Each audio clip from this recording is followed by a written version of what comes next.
Que o seu dia e a sua semana sejam abençoados e repletos de paz. Sejam bem-vindos à nossa conversa de hoje. A gente tem em mãos um material riquíssimo, que é o capítulo 12 do livro de Provérbios. E para nos guiar, vamos usar aqui as notas de estudo das Bíblias Holman e também da NA. A missão é assim: mergulhar na sabedoria prática que está ali. Porque, à primeira vista, parece uma lista de contrastes, né? O justo contra o ímpio, o sábio contra o tolo, mas eu acho que o buraco é um pouco mais embaixo. A sensação que eu tive é que o capítulo argumenta que o nosso caráter não é um assunto privado, sabe? É quase uma utilidade pública. As nossas escolhas constroem ou demolem o mundo ao redor. Nossa, essa é uma leitura excelente. Muita gente lê Provérbios como se fosse um manual de autoajuda, né? Para ter sucesso individual. Mas o que você está apontando é fundamental. O livro fala sobre como criar uma sociedade que funciona. A sabedoria não é só para você, é o que torna a vida em comunidade possível e até próspera. A insensatez, por outro lado, é um agente do caos social. É um manual de causa e efeito, sabe? Mas não no vácuo, na vida que a gente compartilha. Exato. E essa ideia já começa com tudo no primeiro versículo, que parece a chave que abre todas as outras portas. Diz assim: quem ama a disciplina ama o conhecimento, mas o que odeia a repreensão é tolo. Por que começar por aqui? Parece tão básico, mas ao mesmo tempo define o jogo todo, não é? Totalmente. É o ponto de partida, né? Se a pessoa não está disposta a aprender a ser corrigida, bom, não adianta nem continuar a conversa. As notas de estudo, ali nos versículos 1 a 4, conectam essa atitude diretamente com a consequência do versículo 3, que diz que a raiz dos justos não será removida. Pensa nisso, em termos de construção. Para construir algo sólido, o material precisa ser trabalhável. Alguém que ama a disciplina é trabalhável. Pode ser moldado, melhorado. Essa pessoa cria uma fundação estável para si e para os outros. O tolo, por outro lado, é como uma pedra, dura, quebradiça. Ele se recusa a ser moldado, ele odeia a repreensão e, consequentemente, ele não pode ser usado para construir nada duradouro. Ele está fadado à instabilidade. Gostei dessa analogia do material de construção. Faz todo sentido.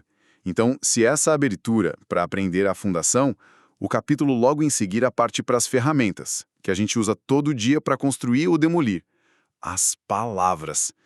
E as imagens são muito fortes. O versículo 18 me pegou. Há palavras que ferem como espada, mas a língua dos sábios é saúde. De um lado uma arma, do outro um remédio. É brutal. Por que você acha que o autor usou uma metáfora tão violenta para algo que a gente faz o tempo todo, que é falar? Porque o impacto é real e é, muitas vezes, violento. Todos nós já estivemos dos dois lados dessa moeda, né? Já sentimos a dor cortante de uma palavra e o alívio de uma palavra que cura. O autor está nos dizendo que as palavras não são sons flutuantes no ar. Elas são ações. São a manifestação mais clara do nosso caráter público, como você disse. O versículo 6 reforça isso de uma forma ainda mais sombria. As palavras dos ímpios são emboscadas para derramar sangue. A palavra que é uma armadilha, uma ferramenta de violência. Uma violência premeditada. Exato. Que destrói a confiança que é a base de qualquer relacionamento de qualquer sociedade. E, em contraste, a boca dos retos salva da morte. Então, de um lado a palavra como emboscada e do outro como resgate. É uma responsabilidade gigantesca. Gigantesca. E os que falam a verdade permanecem para sempre. Mas a língua mentirosa dura só um instante. Parece que a verdade constrói algo sólido e a mentira é um castelo de areia. Exatamente. A mentira é um atalho. É uma tentativa de obter um resultado sem passar pelo processo da realidade, sabe? E como todo atalho, pode até funcionar por um momento, mas a estrutura é frágil, desmorona. A verdade, por mais difícil que seja às vezes, é como construir com pedra. Demora, mas cria algo que permanece. É por isso que o versículo 17 diz que quem diz a verdade favorece a justiça. A justiça precisa de um fundamento sólido, de fatos, de confiança. E a mentira corrói tudo isso. Corrói. E o texto eleva isso a um nível teológico no versículo 22. Os lábios mentirosos são abomináveis ao Senhor. Não é só socialmente disfuncional, é espiritualmente ofensivo. É ir contra a própria estrutura da realidade que Deus criou. Essa ideia do atalho é muito boa. Porque essa mesma mentalidade de querer o resultado sem o processo não aparece só na mentira, né?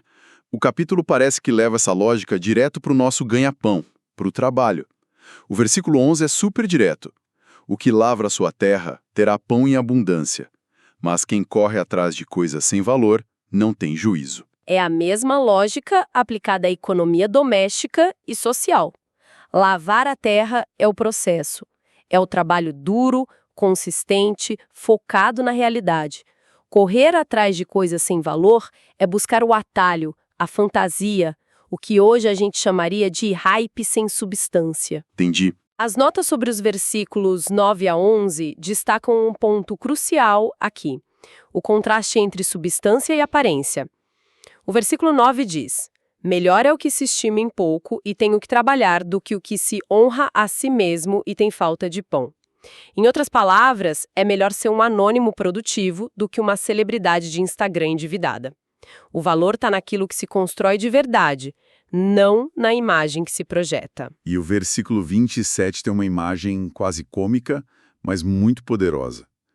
O preguiçoso não assará a sua casa, mas o bem precioso do homem é ser esforçado. A pessoa teve o trabalho de caçar, mas a preguiça impede de terminar o serviço e realmente se alimentar. É a imagem perfeita da inconstância. É o equivalente moderno de quem tem dezenas de cursos online comprados e nunca assistiu a nenhuma aula. Nossa, verdade. Ou quem baixa um aplicativo de exercícios, paga a mensalidade e nunca abre. O esforço inicial foi feito, o recurso foi adquirido, mas a preguiça impede de colher o benefício. E o capítulo mostra que a consequência disso é grave. Não é só ficar sem jantar. O versículo 24 diz: a mão dos diligentes dominará, mas o preguiçoso ficará sujeito a trabalhos forçados. Isso é pesado. A diligência leva ao domínio, à autonomia, a preguiça leva à servidão. Exato. Leva à perda de agência, de controle. Quem é diligente, quem completa o processo, ganha controle sobre a própria vida e muitas vezes assume posições de liderança.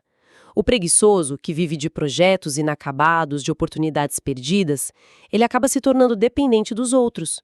Pede a liberdade de escolha e passa a vida apagando incêndios ou cumprindo ordens, não por vocação, mas por necessidade imposta pela sua própria inércia. Ele se torna um dreno. Um dreno nos recursos da comunidade em vez de uma fonte. Até agora, a gente falou muito do impacto externo das nossas ações. Nas palavras, no trabalho. Mas tudo isso começa aqui dentro, na cabeça, né? Na nossa mentalidade. E o capítulo também mergulha nisso. O versículo 15 sempre me deixou pensativo. O caminho do insensato parece reto aos seus olhos, mas o sábio ouve os conselhos. Porque na prática, como a gente diferencia a sabedoria de ouvir conselhos da insegurança de não confiar no próprio taco? Onde que fica o equilíbrio? Essa é a pergunta de $1 milhão. E eu acho que a chave não está em ouvir todo e qualquer conselho, mas na postura de ouvir. O insensato, ele está preso na própria perspectiva. As notas de estudo sobre os versículos 12 a 16 apontam que o tolo está endurecido em sua visão. É um sistema fechado. A frase "parece reto aos seus olhos" descreve uma bolha de auto-engano. Ele não tem a capacidade de se autoavaliar. O sábio, por outro lado, é um sistema aberto. Ele tem suas convicções, ele age, mas ele parte do princípio de que não sabe tudo. Ele busca ativamente outras perspectivas não por insegurança, mas por entender que a realidade é complexa demais para ser vista de um único ângulo. É a humildade de saber que sempre há algo a aprender. E essa mentalidade de sistema fechado versus sistema aberto explica a reação emocional de cada um, certo? O versículo 16 é um retrato disso. O insensato mostra logo a sua ira, mas o prudente ignora os insultos. Um é pura reatividade. Exatamente. A ira do insensato é um reflexo. Alguém aperta um botão e ele reage. É impulsivo, sem filtro. Ele é controlado pelos estímulos externos. O prudente, por outro lado, tem um espaço entre o estímulo e a resposta. Ele ignora o insulto. E isso não é fraqueza, é o oposto. É uma força imensa que vem do autocontrole. Ele escolhe onde vai investir sua energia emocional. Ele não entrega o controle. Não entrega o controle da sua paz interior a qualquer um que decida provocá-lo. E isso se conecta com o versículo 23. O homem prudente oculta o conhecimento, mas o coração dos insensatos proclama a tolice. O sábio tem discernimento. Ele sabe quando, como e o que falar. O insensato, movido pela necessidade de se autoafirmar, transborda o tempo todo, revelando a própria falta de profundidade. Ok, vamos amarrar isso tudo. A gente falou da base, que é estar aberto a aprender, falamos das ferramentas, as palavras, falamos da aplicação prática, o trabalho diligente e agora da mentalidade interna que comanda tudo. No fim das contas, a grande mensagem aqui não é só seja uma boa pessoa para ter sucesso, mas algo como seja uma pessoa funcional, senão a vida em sociedade vira um caos. É exatamente essa a tese central. Provérbios 12 está pintando o retrato de dois tipos de cidadãos, dois tipos de seres humanos em comunidade. De um lado, você tem o justo, o sábio. Ele é um sistema aberto, que ama a disciplina, usa ferramentas de construção como palavras que curam, produz valor real, que trabalha a terra, e tem autocontrole, que ignora insultos. Essa pessoa é um agente de ordem, de estabilidade e de vida. Certo. Do outro lado, temos o ímpio, o tolo. Ele é um sistema fechado que odeia a repreensão, usa ferramentas de demolição, palavras como espadas e emboscadas, persegue a ilusão, as coisas sem valor, e é reativo, instável, mostra logo a sua ira. Essa pessoa é um agente do caos. E o capítulo deixa muito claro qual é o destino de cada um desses caminhos. Não é só uma questão de ser mais feliz ou mais rico. Não, as consequências são existenciais. O versículo 28 é a conclusão de tudo. Na vereda da justiça está a vida, e no caminho da sua carreira não há morte. A vida aqui não é só respirar, é estabilidade, significado, permanência. É a promessa do versículo 3, a raiz dos justos não será removida, e do 7, a casa dos justos permanecerá. É construir algo que dura. Exato. Dura mais que você. A morte, por outro lado, é a consequência do caminho do tolo. É a transitoriedade, a instabilidade, o caos. É ser derrubado e desaparecer. A vida do tolo, no fim, não deixa um legado construtivo. Ela simplesmente se apaga.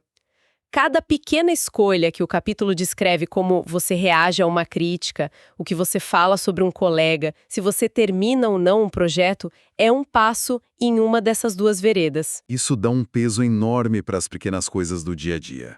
Não existem ações neutras. Cada atitude nossa está ou construindo ou demolindo o pequeno mundo ao nosso redor.